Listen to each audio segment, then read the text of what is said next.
it gives you more of a scenic view of the trip itself. So we should get some nice views on the way to Hakone itself. It's not a limited express train without some snacks, so we're gonna give these a go as well. These are the Biscoff cream. These are mental. These are crap. These are the vanilla bean pockies. And just look how chunky the actual vanilla is on it. Bro, what's that? Oh, that's full of cream. If you're doing a trip to Hakone, I highly recommend booking this train, the Romancecar, because there's only reserved seats only, and it's just much more comfortable. You don't want to be on a train looking for a seat, especially when it goes for an hour and a half train ride.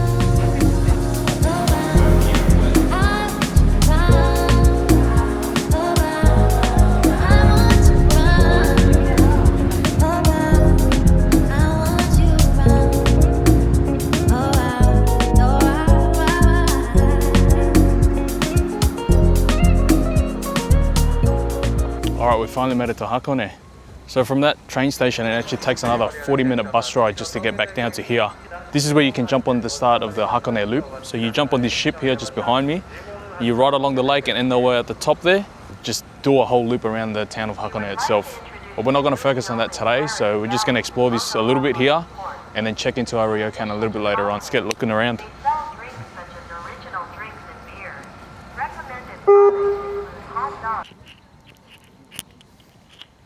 Straight off the bat, being here for 20 minutes already is just 10 times more calm and peaceful than it is in Tokyo. I don't know if you could see, but there was a bunch of fish, school of fish just swimming here as well.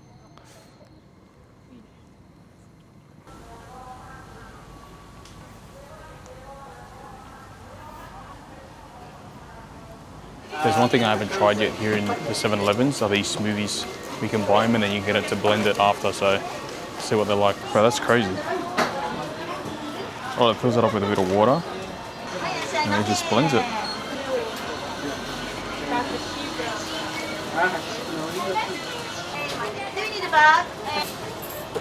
That's wild. Alright, let's try it out. Oh, yum. Oh, it's so rich though. Could use a little bit of ice, but it's not bad. Alright, so we're pretty much finished out sussing out that little port. So we're going to check into the hotel now and just chill out for the rest of the night. We're walking past these shops, and I don't know if these shops are abandoned or if someone's living in here, but look at this OG ass G-Shock. You can see that's been there for a minute. Look at the shop front.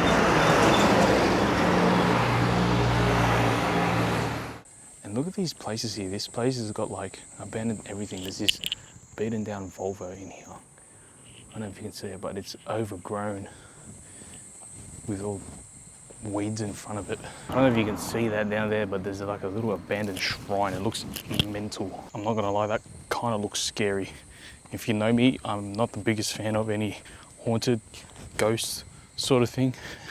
So I'm making sure I'm getting out of there.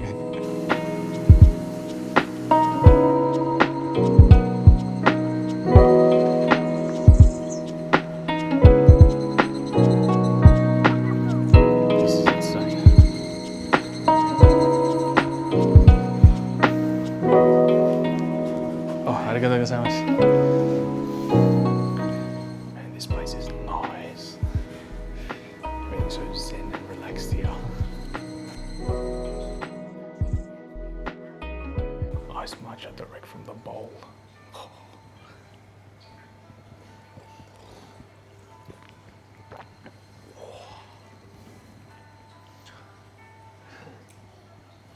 I'm never gonna want to have matcha back in Sydney. I'm not sure what biscuit this was, but I got a biscuit there. It's like powdery. All right, we just finished all the check-in process and they were super accommodating, man. Like, we walked up the hill to get into the place and they were already there greeting us, ready to go into the Ryokan itself. And this place is nice. I kind of want to walk around and get some shots of the whole place later on, but it's super nice here. Everything's just so traditional and just amazing. So they've given us, I think we've had like tea twice already from them. So they've given us these little snacks as well. And then just a bit of tea in here as well. This is their little snack they gave. Oh, it's like bean. Yum. Those were good. Whatever they were good. How sick is this? Little robe they give you. And if you've ever watched those kung fu movies and they always pull something out of their sleeve, look at this. They got like a little pocket for your sleeve here, all this extra stuff, that's what it is. How sick is that? So if you ever stayed at one of these traditional Japanese ryokans before, the go is they usually serve you dinner and then they'll serve you breakfast in the morning. So the dinner tonight, it starts at 6:30 and it's actually a course that goes over 2 hours. And they sort of do the same thing in the morning as well. So your meals are sorted when you come and stay here at one of these Japanese ryokans.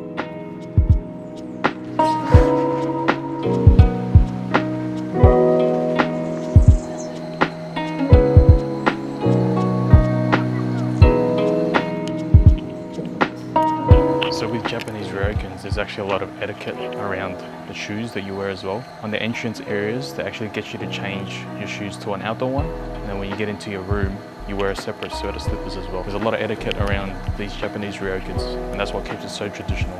Man, these gardens are insane here. Like, I could legit sit here and just watch this garden area all day with a golden hour shining through right now. And I asked one of the hotel workers which fish was in here, and it's actually trout. There's these little small sized ones, and then further down there there's bigger sized trout and carp, he was saying.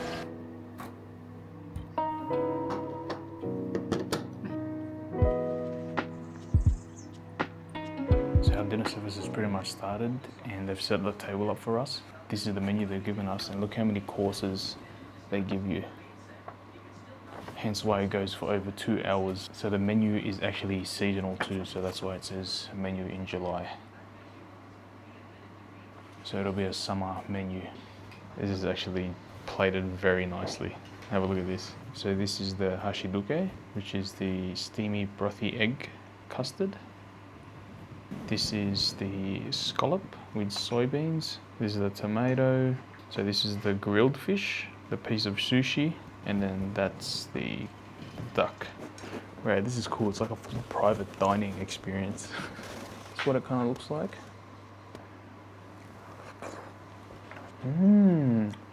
I think we're gonna work down the menu, so we're gonna go with the scallop next. How do you eat it? Do you drink it? I think you just drink it. I could be completely wrong. Okay, that's different. That's different, that one. Actually, yeah, that's good. That one's yum. It had edamame beads inside of it with a scallop at the bottom. That was delicious. All right, this is the tomato.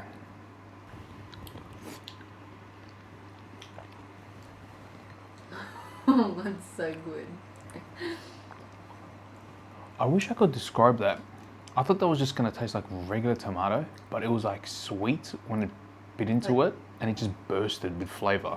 This is the small sushi with the smoked salmon.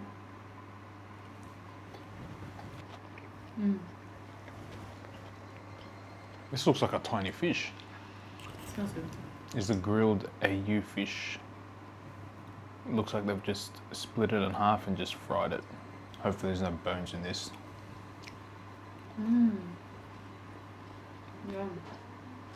Yum. Very good. This is the duck. Bro, that's delicious. Whatever garnish was on top of that duck is just amazing. This is the next course. It's called one mori, and it is fish boiled with shrimp.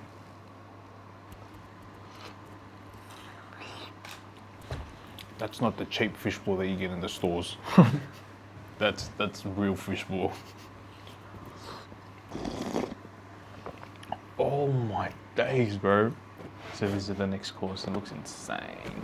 There's udon noodles to dip into there, and sashimi. So that's dripping in juices.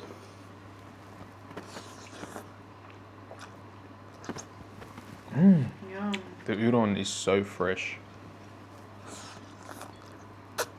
Whatever you dip into that is just goated. Sashimi prawn. This is the red sea bream sashimi. Oh wow, the grade of sashimi here is just off the charts. And lastly, this is the tuna. I can already tell by just the grade of it. It just looks insane. Wow, that's melt in your mouth tuna. I'm telling you now, it's not even a competition with any other sashimi that I've ever had. I'm gonna do something stupid and try to eat this whole bunch of wasabi. I'm scared. How would I just do half? I'll do half.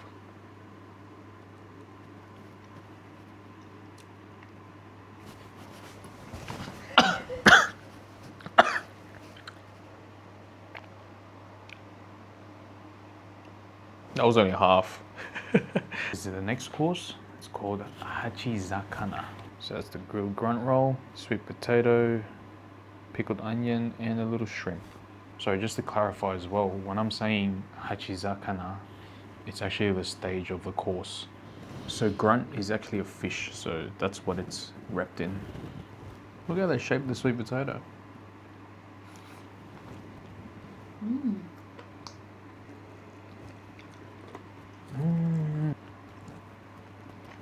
This food's so good, bro. This is almost the end of the course. So this is the Wagyu beef. This is the simmered fat greenling with some sesame sauce. And this is some sort of pickled jelly. The simmered fat greenling. Let's give this a go. It's like taro, this here. Pretty sure greenling's a fish. This is the jelly. Now this is the main event. This is the Wagyu.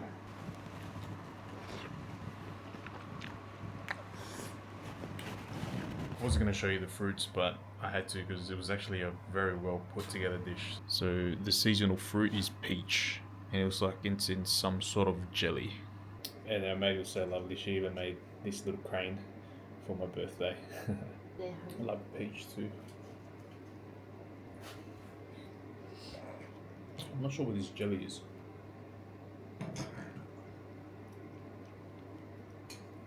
Oh wow. I don't know why I was expecting they were just gonna bring it out on the plate for us.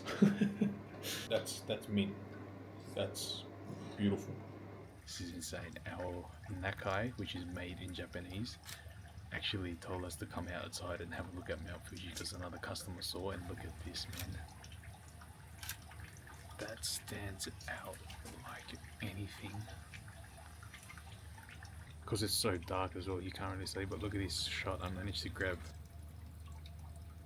We just finished up dinner for the night. We're just going to relax now for the rest of the night and just enjoy this nice onsen bath. We'll see you guys in the morning.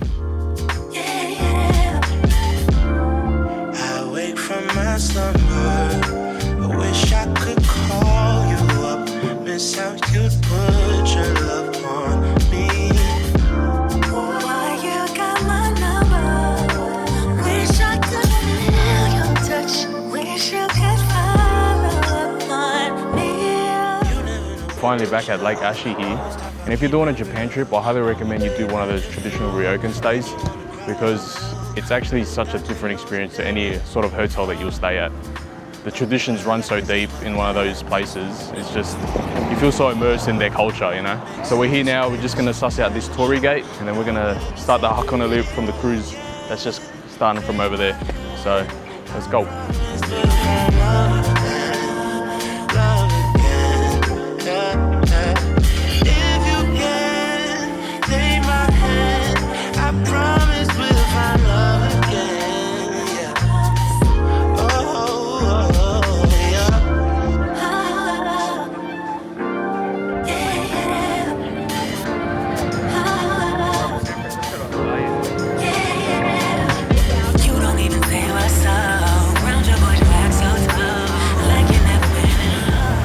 There's actually stunning views here. So we're going to be on here for about 30 minutes and we'll get to the bottom of the mountain to catch a cable car on the way up to the top of the mountain itself. But the views here are nice, man. The breeze is beautiful. It's not too hot today as well, so I think we're very lucky with that. These mountain ranges are actually stunning though, man.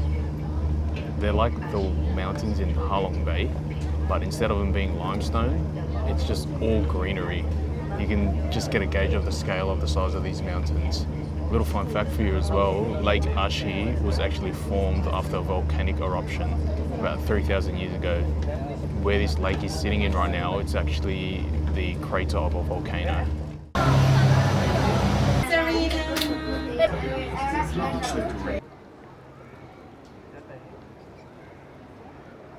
Alright, so we finally made it to the top here. So this crater here is actually an active volcano. You can smell the sulfur and that volcanic ash straight away as soon as you get up here. That steam up there, that's all the actual steam from the actual volcano itself. We're so lucky that it's a clear day that Fuji's looking straight at us, you know? Look at that. You can tell it's Fuji. Fuji just stands head and shoulders above all the other mountains here, and it's got such a distinct shape. Looks like that standard sort of volcano shape. I reckon winter would look amazing with a little snow cap on top of it. It'd look amazing. Alright, I pulled up into this cafe for a little snack, and usually the thing is you'd get here is the black egg. The thing is, I think it's just a boiled egg that's dyed black, so we're gonna try something different. And this was actually a new release. This was a black curry bread. Oh wow. Oh, that's so good. So they actually do everything black because it's meant to be the volcanic ash color. That crunchiness was insane. And this is just a black steamed bread. And then that's just the yuzu juice. Yuzu is everywhere here. It's cracker too. That's good. Oh, bro. I think anywhere you go in Japan, it's gonna be a hit. Bro, so Japanese with the English translations is actually funny, bro. Look at this. Potato salad is potato salada. The Frankfurt sausage is Frankfurter. So this one here, fried potatoes, furaido potato. So basically, you just gotta put on a Japanese accent and say what the word is. Look at the smoke here.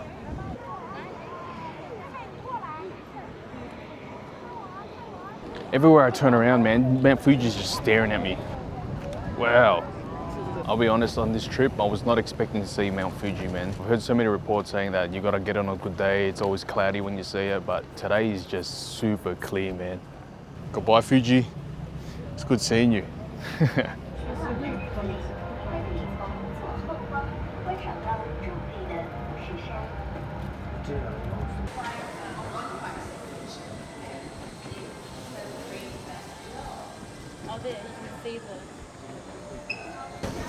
Man, every single one of these cable car stations has an insane view like this, man.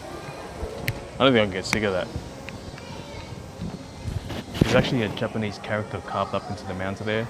I'm not sure if you can see, but I don't even know what it says, but it looks sick.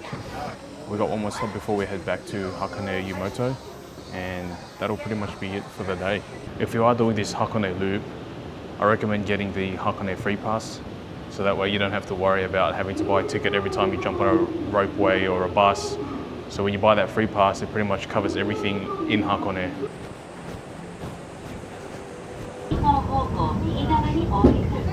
Alright, so this pretty much is the last leg of this Hakone Loop. I suggest come doing this if you want a good scenic view of this Hakone region itself. It's pretty nice. You get good views of Mount Fuji, you get good views of all the greenery here. So it's a good little day trip if you want to make the most out of it. Or if you want to do what we did and stay at one of the Ryokans, I highly recommend doing that as well. So we're on the way back to Hakone Yumoto now, and we'll see you on the next one. Peace. Away from my slumber, I wish I could call